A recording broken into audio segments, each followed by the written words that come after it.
पावसाळ्याच्या पार्श्वभूमीवर खासदार शाहू छत्रपती महाराज यांचे जिल्हाधिकारी डॉक्टर विजय राठोड यांची बैठक संपन्न। गेल्या काही दिवसांपासून जिल्ह्यात मुसळधार पाऊस सुरू असून या पार्श्वभूमीवर जिल्हा प्रशासनाकडून करण्यात येत असलेल्या उपाययोजना, खबरदारी तसेच नियोजनाचा खासदार शाहू छत्रपती महाराज आणि जिल्हाधिकारी डॉक्टर विजय राठोड यांच्या उपस्थितीत विविध विभागांच्या अधिकाऱ्यांसमवेत जिल्हाधिकारी कार्यालयात बैठक पार पडली। पूरस्थितीचा धोका अद्याप नसल्याने नागरिकांनी घाबरून जाऊ नये असं आवाहन खासदार छत्रपती शाहू महाराजांनी यावेळी केलं।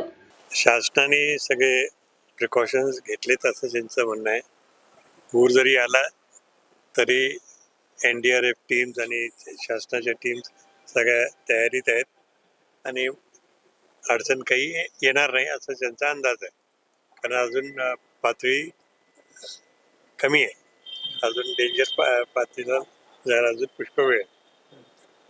धरणं खरं तर अजूनही भरलेली नाहीत कोल्हापूर जिल्ह्यात, तर त्याचा धरणं एवढ्या लवकर भरतच नाहीत। सगळ्यात लवकर भरतंय म्हणजे आपलं राधानगरी धरण 23 जुलै अखेरला भरण्याची अपेक्षा असते किंवा ऑगस्टच्या सुरुवातीला। बाकीचे त्याच्यानंतरच भरतात, म्हणून अजून त्या क्षेत्रामध्ये धरणांच्या क्षेत्रामध्ये पाऊस किती जरी झाला तरी अजून सोसेल। जर पूर परिस्थिती निर्माण झाली तर काय आपण या ठिकाणी सूचना केलेल्या आहेत स्थलांतरणाच्या किंवा जनावरांच्या संदर्भातल्या, त्यांच्या चाराच्या संदर्भात? स्थलांतराच्या सूचना त्यांनी केलेल्याच आहेत असं आत्ताच सांगितली आम्हाला।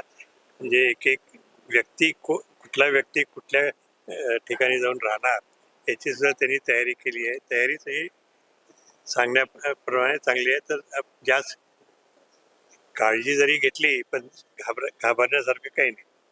पाऊस सुरू राहिल्यास पंचगंगा नदी इशारा पातळी ओलांडू शकते। या पार्श्वभूमीवर प्रशासन अलर्ट मोडवर असल्याचा जिल्हाधिकारी डॉक्टर विजय राठोड यांनी सांगितलं।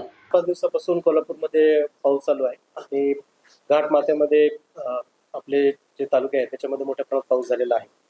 तर त्या अनुषंगाने आतापर्यंत जून आणि जुलैचा विचार करता आपल्याकडे 64% पाऊस पडलेला आहे आणि त्या अनुषंगाने आपल्याकडे राजाराम बंधारा याची आज रोजीची 5 वाजताची पातळी जी आहे ती 33 फूट 10 इंचाची आहे आणि राजाराम बंधाऱ्याची इशारा पातळी ही 39 फुटाची आहे आणि धोका पातळी ही जवळपास 43 फुटाची आहे। तर ऑरेंज अलर्टचा विचार करता आणि कॅचमेंट एरियामध्ये होणाऱ्या पावसाचा आणि त्याचा डिस्चार्ज जो चालू नदीमध्ये ह्या सगळ्याचा विचार करता आपण पूर्ण प्रशासन हे अलर्ट मोडवर आहे। जेव्हा इशारा पातळी प्राप्त व्हायच्या अगोदरच आम्ही सगळ्या यंत्रणेला सूचना दिलेल्या आहेत की आपण जर शिफ्ट करायची गरज पडली तर त्याची काय सुविधा केली पाहिजे, काय व्यवस्था केली याची सगळ्याची तयारी झालेली आहे। आज रोजी पंचगंगेचं पाणी शहर एरियामध्ये नदी पात्राच्या बाहेर आलेलं आहे, परंतु कोणत्याही रहिवासी भागामध्ये अफेक्ट झालेला नाही किंवा कुणालाही आपल्याला शिफ्ट करायची आज गरज पडलेली नाही। पूर्ण प्रशासन अलर्ट असून त्यासाठी पूर्ण खबरदारीने आम्ही तयारी आहोत। सोबतच आज रोजी आपल्याकडे जवळपास 45 बंधारे पाण्याखाली गेले आहेत आणि आपले काही स्टेट हायवे आणि इतर जिल्हा मार्ग अफेक्टेड जरी झाले असले तरी आपण त्याच्यासाठी पर्यायी व्यवस्था ठेवलेली आहे, तिथून वाहतूक सुरळीत पद्धतीने चाललेली आहे।